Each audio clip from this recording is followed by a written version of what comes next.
Hi hi. So நேற்று நைட்டுன்னு சொல்ல முடியாது, விடிகாத்தால 4:15 வரைக்கும் நான் உட்காந்து சின்சியராக பார்த்தேன். அதுக்கப்புறமா என்னால் பார்க்க முடியல. ஸோ அது வரைக்கும் இருக்கிற கண்டென்ட் எல்லாமே என்னால் சொல்ல முடியும். திருப்பி காலையில் இருக்கிற கண்டென்ட் வந்து பார்க்கலாம். ஸோ சாண்ட்ரா வந்து ரொம்ப பெரிய அலிகேஷன் ஒன்று வச்சிருக்காங்க. திவ்யா மேலேயும் அவங்க சொந்த புருஷரான பிரஜன் மேலேயும் வந்து வச்சு ஒரு கேவலமான கேம் ஆடுறாங்க. ஏன்னா 19 வருஷம் கூட இருந்துட்டு திவ்யாவுக்கு இவ்வளோ பெரிய ஒரு ஹோம் ரெக்கர் இல்ல எப்படி சொல்றது, ரொம்ப கேவலமான ஒரு பட்டத்தை வாங்கி கொடுக்கணும்ன்றது அவங்க நினைக்கிறது வந்து எந்த விதத்துல ஒரு தெரியல. அது நம்ம வருவோம், அதுக்கு முன்னாடி நம்ம ஃபர்ஸ்ட்ல இருந்து பார்க்கலாம்.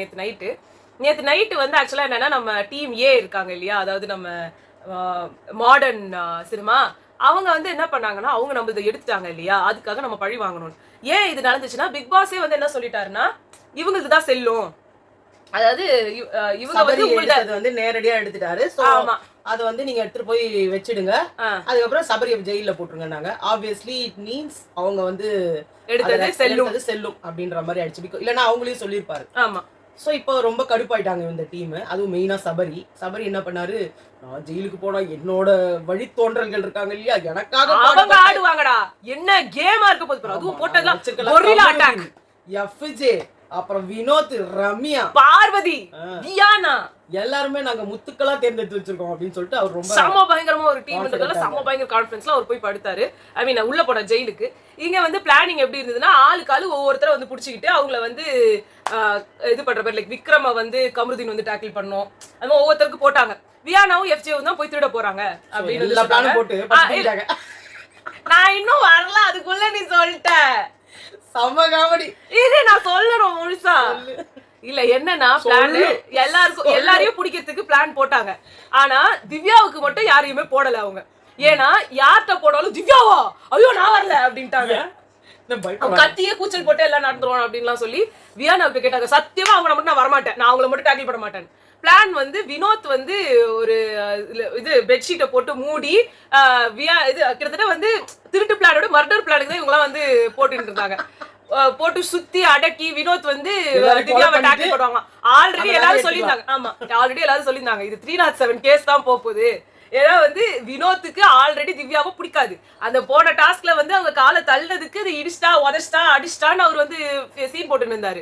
இப்ப அவர் நிஜமாவே இந்த மாதிரி ஏதாவது பண்றேன்னு போய் அது வேற எதாவது இடத்துல போய் முடிஞ்சு அது வேற ஏதாவது ஆச்சுன்னா அந்த லெவலுக்கு வந்து பயங்கரமா எல்லாரும் வந்து பிளானிங் போட்டு வச்சுட்டு இருந்தாங்க. இவங்களோட பிளான் என்னன்னா வந்து இவங்கள தூங்குற மாதிரி நடிக்கணும், அப்புறமா அதை போய் எடுக்கணும். ஃபர்ஸ்டே அந்த பெட்ஷீட்ல ஆரம்பிச்சுது, பெட்ஷீட் எடுத்து வைக்கணும். ஒரு பெட்ஷீட்டால அவங்க மூஞ்சே மூடணும். ஆனா வந்து பெட்ஷீட் காணுன்றதுக்கே திவ்யா வந்து ஒரு பயங்கரமான ஒரு விஷயம் பண்ணாங்க. எல்லாரும் எழுப்பி, சாண்ட்ரா என் பெட்ஷீட் பார்த்த, வியானா ஏன் பெட்ஷீட் காணும், உங்களுக்கு தூக்கம் கேக்குது, பெட்ஷீட் எங்க பெட்ஷீட்டுங்கன்ட்டு எல்லாருக்கிட்டையும் போய் ஒரு இது பண்ணி கடைசியில் அந்த பெட்ஷீட்டை எடுத்துட்டு அவங்களே வச்சுக்கிட்டாங்க, கையிலே வச்சுக்கிட்டு இருந்தாங்க. பெட்ஷீட்டை யாராவது தூக்கிட்டு போறாங்க அப்படின்ற மாதிரி. அப்பதான் வந்து பிரஜன் கிட்ட எல்லாம் இந்த மாதிரி கதை சொல்லிட்டு இருந்தாங்க. விக்ரம் தூக்கம் வருதா, நான் சலகை கட்டிட்டு வந்துட்டுமா அப்படின்னாங்க. இதுக்கெல்லாம் அம்மா தூங்கி நின்றாங்க. நான் வந்து இது எல்லாத்தையும் பார்த்துட்டு இருந்தேன். அவங்க வந்து நான் வந்து எதுவும் கவலைப்படாதீங்க, யாருன்னா நவுந்த மாதிரி இருந்தா நான் கத்தி கூச்சல் போட்டு எல்லாரையும் எழுப்பி விட்டுருவேன். ஆக்சுவலா நான் டான்ஸ் ஆடலாம் தான் இருக்கேன், இந்த சலகையை போட்டு என்னோட டான்ஸ் ப்ராக்டிஸ் பண்ணலான்னு இருக்கேன், எப்படி இருக்கும் அப்படின்லாம் வந்து நிறைய பிளானிங் போட்டிருந்தாங்க. இவங்க தூங்கவே இல்லை, நல்லா உட்காந்து இருந்தாங்க. பிரஜனுக்கு தூக்கம் வந்துருச்சு, அவர் போய் தூங்க போயிட்டாரு. தூங்குற மாதிரி நடிக்கிறேன்னு சொன்னவங்க எல்லாரும் கூப்பிட்டு தூங்கிட்டாங்க. சாண்ட்ரா அப்புறமா எழுந்துட்டோன்னா வந்து கேட்டேன், பிரஜன் எங்க என்னோட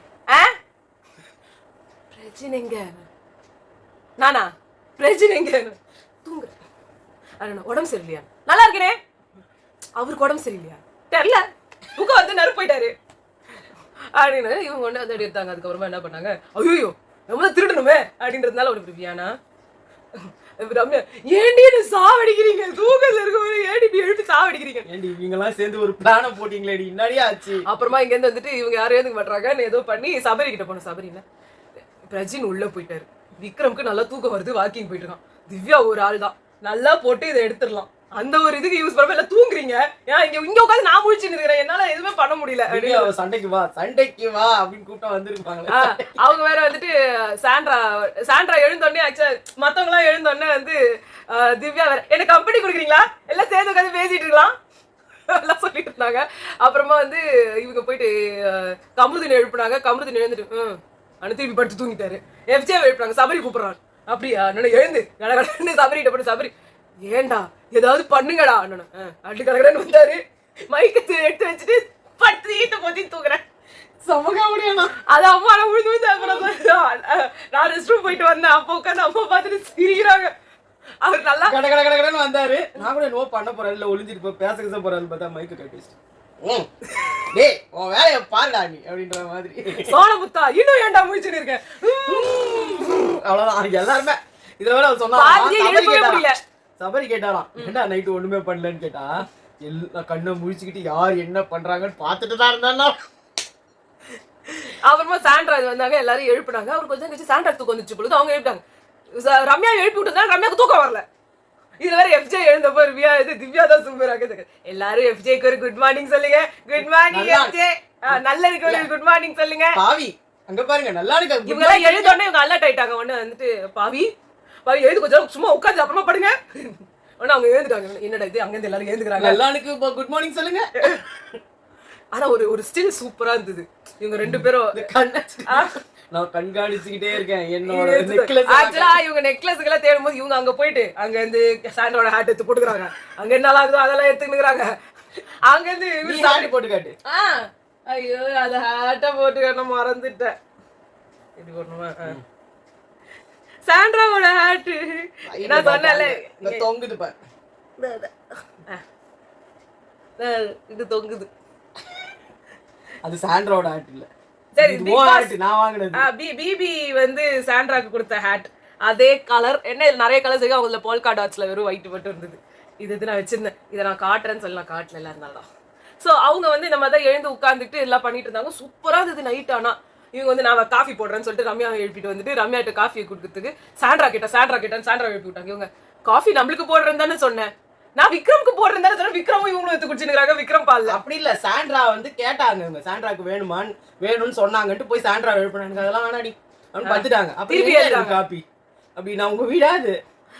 யார் யார்கிட்ட இவங்களே விக்ரமோட பாலை வாங்கி ஆனா விக்ரமத்தையும் குடிக்க சொல்லிட்டு அப்புறமா இவங்க குடிச்சாங்க. நல்லா இருந்தது. நேத்து நைட்டு பூரா உட்காந்து இவங்க எல்லாம் பிளானிங் எல்லாம் வந்து சொதப்பலை. நான் தூங்க மாட்டேன், எல்லாரும் தூங்குங்க. அங்க இதுல ரம்யா போய் சபரி கிட்ட பேசுறேன். நீ தான் என்னமோ கீழ்பான தூங்கவே மாட்டான். நீ முதல்ல நான் தான் போய் தூங்குறான். வினோத் அவர் அப்பயே பார்த்து தூங்கிட்டாரு. முதல்ல அமருதீன் அவன் மூலையில கிடக்குறான். ஆக்சுவலா வாட்டர்மெலன் ஸ்டார் சொன்னது ஒன்னொன்னு கரெக்டா வருது பாருங்களேன். இவரையும் கனியும் வந்து பண்றது தப்பா இருக்குன்னு அவங்க சொன்னாரு. அத மாதிரியே அவர் ரொம்ப அசிங்கமா வந்து கனி கிட்ட வந்து நடந்துக்கிட்டாரு. சீக்கு வந்த கோழி மாதிரி தூங்கினே இருக்கிறேன்னு சொன்னாரு எஃப்ஜே. அதே மாதிரியே அவர் தூங்கிட்டே இருக்காரு. எது சொல்லி சுத்தமா வந்து இன்னைக்கு ப்ரோமோவே இவங்க வேணும்னே கண்டென்ட் பண்ணி சண்டை போட்டு டைவர்ட் பண்ணி அந்த நகையை எடுக்கிறதுக்குன்னு நினைக்கிறேன். இருக்கலாம். ஆனா அது வந்து ஏன்னா யூசுவலா ஆம்பளைங்க கிட்ட எல்லாம் எஃப்ஜே இது நம்ம கமருதீன் ஆம்பளைங்க கிட்ட பேசணும். ஆமா கரெக்ட். இன்னும் அதெல்லாம் பேசுறாருன்னா அங்க ஏதோ விஷயம். இன்னைக்கு காலையிலேக்கு வந்துருவோம். கடைசிக்கு ஒன்னத்தையும் பண்ணல. நல்லா குப்புறப்பட்டு தூங்கி தான் இருந்தாங்க. காலையில என்ன ஆயிடுச்சு, சாண்ட்ரா வியானா இவங்களா உட்காந்து பேசிட்டு இருக்கும்போது ஏதோ டிஸ்ட்ராக்ட் பண்றதுக்காக ஒரு சண்டை. விக்ரம் வந்து எங்க இன்னர்ஸ்லாம் இருக்கிற அந்த இதை எடுத்து வந்து இங்க வச்சிட்டாருன்னு ரம்யா நான் தான் எடுத்து வந்து வைக்க சொன்னேன். அது நம்ம ஊறிக்கிட்டு இருக்கு. ஏதோ தேவையில்லாம ஒரு சண்டை வந்தது கிடையாதுன்னு எல்லாரும் பேச ஆரம்பிச்சிட்டு இருந்தாங்க. வியானா வேணும்னே பண்றாங்க. வியானா தான் வேணுதான் பண்ணாங்க. வியானா வெளில போய் உட்காந்து அழுதுட்டு இருந்தாங்க. அப்ப சாண்ட்ரா போனாங்க. நல்லாவே டைரக்டாவே சுபிக்ஷாவை டாக்ன்றாங்க. எங்க போனாலும் அந்த டாக் வேற வரும். நான் சொல்றேன் என்னோட உயிர் தோழின்றாங்க வியானா.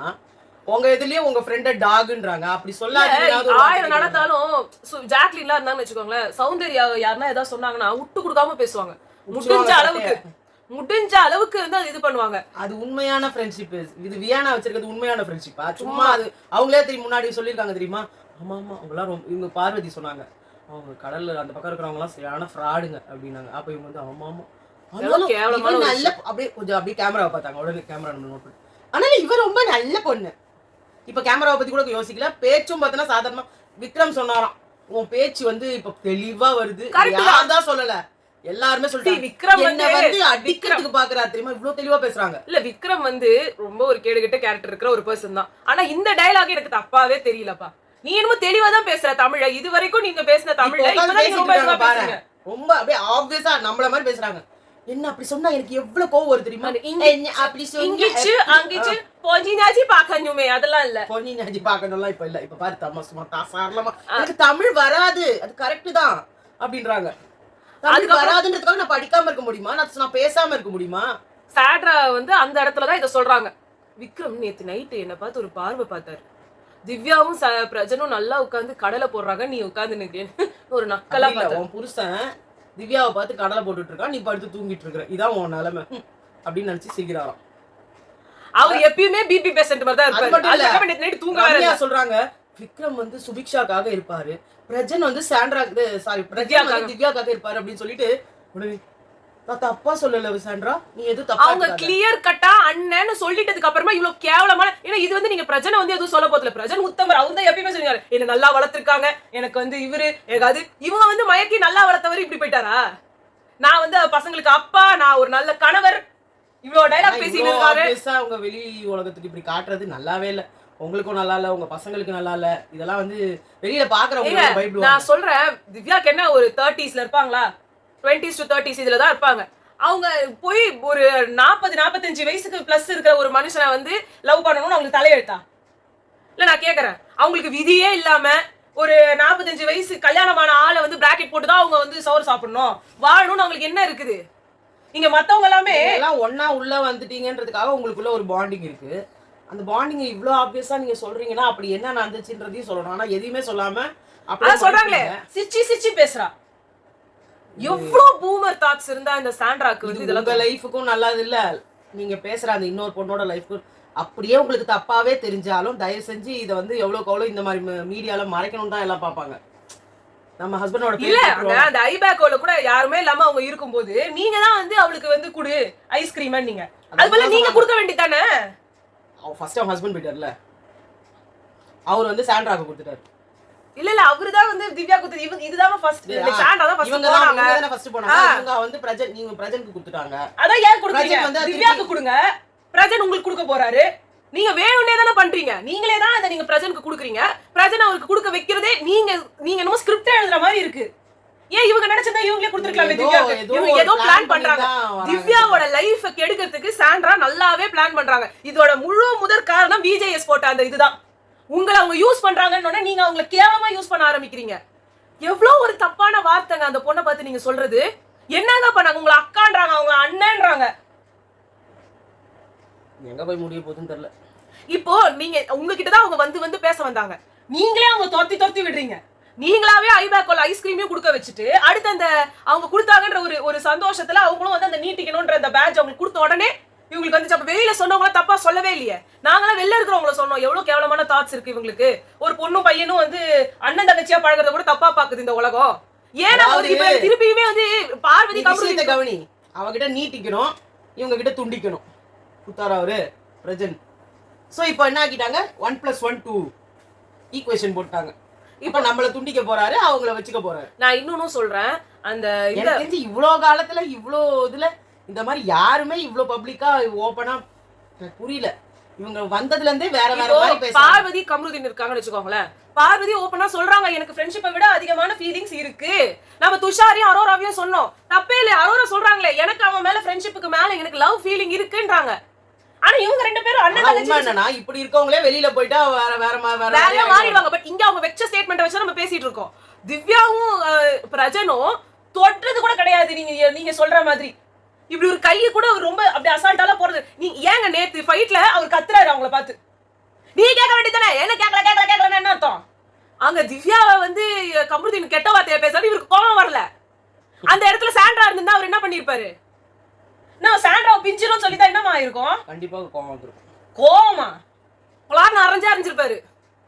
அந்த கோபம் அந்த ஃபீலிங் அவருக்கு ஒரு தங்கச்சி ஃபீலிங் கூட கிடையாது ஆக்சுவலா திவ்யா மேல. அந்த லெட்டர்லயே வந்து நீ வந்து அவங்களை தள்ளி போடணும்னு அவர் தான் எழுதியிருக்காரு. இது அவங்களுக்கு தெரியாது பாவம். ஆக்சுவலா அவங்க கிட்ட யாரா சொல்லணும், சரியான டாக்ஸிக்கா இருக்காங்க. ஏன் சொல்லணும், அவங்க அப்பயே அவர் கூட பேசியிருக்கலாமே. ஏங்க நீங்க இப்படி மூடி மறைக்கிறதுக்கு ஒழுங்கா போட்டு உடைச்சு அந்த பொண்ணோட லைஃபையாவது நீங்க விட்டுறலாங்க. ஏங்க அந்த பொண்ணோட லைஃபை கெடுக்கணும்னு வந்திருக்கீங்க? நீங்க ஒருத்தர் லைஃபை கெடுத்தா உங்க லைஃபை கெடுக்கிறதுக்கு இன்னொருத்தவங்க வருவாங்க. இதான் உண்மை. இல்ல இத நான் வந்து இல்ல நீங்க ஒருத்தர் லைஃபை நீங்க கெடுக்கணும்னு நினைச்சீங்கன்னா ஏதோ ஒரு ரூபத்துல யாரோ ஒருத்தர் உங்க லைஃபை கெடுக்கிறதுக்கு வருவாங்க. கர்மா இஸ் நாட் ஜஸ்ட் அப்படியே விட்டு போறதுக்கு. எவ்வளவு பெரிய அலிகேஷனுங்க அந்த பொண்ணு மேல. என்னைக்காவது உங்க புருஷனை பார்த்து அவங்க தப்பா பேசியிருக்காங்க, தப்பா பாத்துருக்காங்களா? அப்படி உங்களுக்கு ஃபீல் ஆகியிருக்கா? உங்க புருஷன் கூட க்ளோஸா நடிச்சிருக்காங்க எத்தனையோ ஹீரோயின்ஸ், அப்பெல்லாம் நீங்க அதை ரியாக்ட் பண்ணலையே. ஏன்னா உங்களுக்கு தெரியும் அது நடக்க போறது இல்லைன்னு சொல்லி. பார்வதி கிட்ட அவரே அங்க நின்னாரு, எனக்கு குடும்பம் இருக்குமா அப்படின்னு கையெழுத்து கொடுத்தாரு. அப்படிப்பட்ட ஒரு ஹஸ்பண்டை நீங்க வந்து சந்தேகப்படுறீங்களா?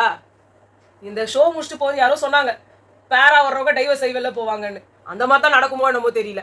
நீங்களா பண்ணத வந்துட்டு எல்லார்கிட்டயும் நல்லா பேசினாங்க. இவங்க ரெண்டு பேர்கிட்ட தான் எரிஞ்சு. ஆமா ஆமா அப்பா இறந்த மாசம் மண்ணாங்கட்டி எல்லாம். அதுதான் அவங்க கேட்டாங்க, நம்ம ஒருவேளை நீங்க துண்டிச்சிடுவேன் அப்படின்னு சொன்னதை வந்து பர்சனலா எடுத்துக்கிட்டாலும் நான் சொல்லிட்டேனே அவகிட்ட, நீ வேற நான் வேற. அது அவர்தான் சொன்னாரு துண்டிச்சணும்னு சொந்த அவளுக்கு ஹர்ட் ஆயிடுச்சு.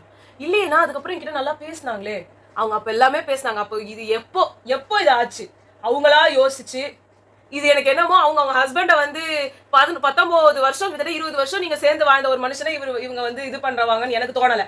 இது ஒரு கேவலமான கண்டென்ட். 2 பேரும் சேர்ந்து பண்றாங்களா இருக்கலாம், திவ்யாவை காலி பண்றதுக்காக இவங்க பண்ற ஒரு விஷயமாவும் இருக்கலாம். ஏன்னா அவரும் ஒழுங்கு கிடையாது. இவங்க 2 பேருக்குமே டாக்ஸிக் மைண்ட் செட் இருக்கு. ஏன்னா பயங்கரமான ஒத்துமையான டாக்ஸிக் பீப்புள் இவங்க 2 பேரும். ஆமா, எந்த ஒரு கலவரத்திலயும் வந்து விட்டு கொடுக்காத ஒருத்தவங்க. நான் இப்படி எதிரில்ல உனக்கு எதிரா. இவரை வந்து மேபி சாண்ட்ரா வந்து இவங்களை நல்லவரா நான் காமிச்சிட்டு நான் வந்து வில்லியாகி நான் வெளியில போயிடுறேன் அப்படின்னு யோசிக்கிறாங்களோ என்னமோ என்னன்னே தெரியல. ஆனா எது நீங்க யோசிச்சாலும் கேவலமா இருக்கு. நெக்ஸ்ட் இந்த இப்படி பேரை வாங்கிக்கிட்டு வெளியே போய் என்ன பண்ண போறாங்க தெரியல. அது ரொம்ப அசிங்கமான ஒரு விளையாட்டு. வெளியில நீங்க வாழ்ந்துதானே ஆகணும். கேம்ன்றது இன்னும் 1 மாசத்துல 1.5 மாசத்துல முடிஞ்சிட போகுது. நீங்க அதுக்கப்புறம் வெளில கேட்க மாட்டாங்க கேள்வி. இது உங்களுக்கு வந்து லைஃப் டைம்க்கு ஜோ மைக்கெல்லாம் வாய்க்கு நாக்கு புடிங்கிற மாதிரி கேட்பாரு. இது உங்களுக்கு ரிட்டர்ன் அவ்வளவுதான், முடிஞ்சு போச்சு உங்க கதை. நீங்க இவ்ளோ வந்து ஒரு டாக்ஸிக்கான பர்சன்ல வச்சுக்கிட்டு 2 பொம்பளை குழந்தைங்களை வச்சுக்கிட்டு இந்த மாதிரி நீங்க பேசுறது அவ்வளோ ஒரு நல்ல விஷயமா தெரியல. அப்படியே தப்பாவே உங்களுக்கு தெரிஞ்சிருந்தா கூட 2 பேரோட இதுவும் தப்பாவே தெரிஞ்சிருந்தா கூட இந்த கேம் முடிஞ்ச உடனே வெளில போயிட போறீங்க. நாங்களாம் அப்ப வெளியில இருக்கிறவங்களுக்கு தெரியாதது எல்லாமே உள்ள இருக்கிறத விட வெளில இருக்கிறவங்களுக்கு நல்லாவே தெரிஞ்சிடும். நம்ம கண்ணுக்கே படாதது அவங்க கண்ணுக்கு என்ன படுது. இங்க சில பேர்லாம் வெளியில கூட எப்படி சொல்றாங்கன்னா இவன் நாத்தரார் மாதிரி பண்றா அப்படிலாம் சில பேர் சொல்லியிருக்காங்க. முக்காவாசி அவங்க சொன்னவங்க இப்படிலாம் சொன்னாங்க. ஒரு நோசி சிஸ்டர் 2 பேர் நடுவுலயும் வரா, எதை எடுத்தாலும் நடுவுல வரான். ஆனா இவங்க வைக்கிற அலிகேஷன் நடுவுல வர்றதோ இல்ல நாத்தனார் மாதிரியோ இல்ல, சக்காலத்தி இது மாதிரி கொண்டு வராங்க. அந்த பொண்ணுக்கு என்னங்க குறைச்சல்?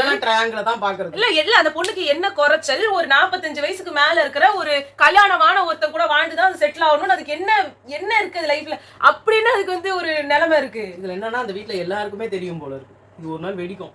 கண்டிப்பா பேசுவாங்க எல்லாரும். அன்னைக்கு தான் வெளியே வருவாங்க. அதே மாதிரி பேசப்படணும். எஃப்ஜே வந்து ஆதிரை உள்ள வந்தது வந்து அவருக்கு வந்து ஆல்ரெடி கில்ட்டியாம். அதனால வியானாக்கு இப்போ அங்க ஒரு ட்ரையாங்கிள். வியானா வந்து போட்டு தள்ளணும்னு பாக்குது. ஆதிரை வந்து முக்கியம்னு நினைக்கிறான். ஆதிரை வந்து ஏதோ ஒரு காரணத்துக்காக தான் உள்ள அமைச்சிருக்காங்க. அப்ப வந்து இவன் என்ன பண்ணான், அன்னைக்கு வந்து இது உடனே ரம்யா சொல்லுது, அன்னைக்கு நானும் ஆதிரை பக்கத்துல உட்காந்து அவங்க 2 பேரும் பக்கத்துல உட்காந்தாங்களாம். அவன் ஏதோ இதுல ஏந்து போங்கடா அதுன்னு ஏதோ சொன்னானாம். இல்ல இங்க வந்து உட்காருங்கன்னு ஏதோ மாத்தி சொல்லிச்சான். அப்ப வந்து அவன் சொன்னானா, இன்னைக்குதான் நான் ஆதிரை பக்கத்துல உட்காந்தேன், அது உனக்கு பொறுக்கலையே அப்படின்னு சொன்னான். அப்புறம் இந்த 2 ப்ரோமோக்கு வருவோம். இவங்க வந்து கிளியர் கட் வந்து தோத்தாங்கோலின்னு சொல்லிடலாம். அந்த ஃபைட் இதுக்கு முன்னாடி நடக்கிற ஒரு விஷயம் மாதிரி தான் தெரியுது. கமருதீனையும் பாருவையும் எஃப்ஜே வந்து குவெஸ்டின் பண்ணுவாரான்றது தெரியல. பட் ஒரு விஷயம் சொல்லணும், எனக்கு தெரிஞ்சு யார் அவுட் ஆஃப் கேரக்டர் போனாங்கன்றவங்கள ஜெயில போடணும்னு பிக் பாஸ் சொல்லி இந்த ஒரு பசருக்கும் அது நேத்து பூரா பெருசா நடக்கல.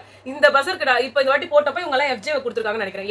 எனக்கு தெரிஞ்சு அவுட் ஆஃப் கேரக்டர் போன ஆளு மொத்தமாவே ரம்யா தான். அவங்க கேரக்டருக்குள்ள வரவே இல்லை. மத்தவங்களாவது ஒரு செகண்டாவது வந்துட்டு போனாங்க, இவங்க வரவே இல்லை. ஏன்னா இவங்களுக்கு என்ன கேரக்டர் தெரியல. பேசிக்கிறாங்க ஒருத்தர் கூட இல்லாம யாருமே பெருசா கேரக்டர் இல்ல. பட் எல்லாருமே அட்லீஸ்ட் ஒரு சீக்வென்ஸ்க்கு இல்ல ஒரு இதுக்காவது வந்தாங்க. இன்ட்ரோடக்ஷன்ல கூட வந்து ரம்யா சண்டை போடும்போது கூட அந்த ஸ்லாங் யூஸ் பண்ணிக்கிறாங்க. கமருதீன் வந்து இந்த பொம்பளை குரல்லே பேசிட்டு இருக்காரு. விக்ரம் அப்படியே தான் பேசிக்கிட்டு இருக்காரு. எஃப்ஜே வந்து வருவாரு போவாரு. அவர் ஆக்சுவலா ஸ்கோப் உள்ள கேரக்டர். ஆமா, வினோத்தும் வந்து வராரு போறாரு எல்லாருமே வராங்க போறாங்க. சபரி வந்து எப்பயாவது வருவாரு, எப்பயாவது போயிடுவாரு. அதே மாதிரி திவ்யாவும் கட்டி வச்சுட்டு போய் வந்துக்கிறாரு. திவ்யாவும் எப்பயாவது வராங்க, லைக் நளினமா பேசுறாங்க, அது இதுன்னு வராங்க, அப்புறமா வந்து போயிடுறாங்க. சோ இதுதான் வந்து இவங்களுக்கு இருக்க மோஸ்ட் வர்ஸ்ட்னா அது வந்து ரம்யா தான். ஆனா ரம்யா குடுத்துற முடியாது, ஒண்ணே வந்துருவாங்க. கொடுக்க கூடாதுன்னுவாங்க.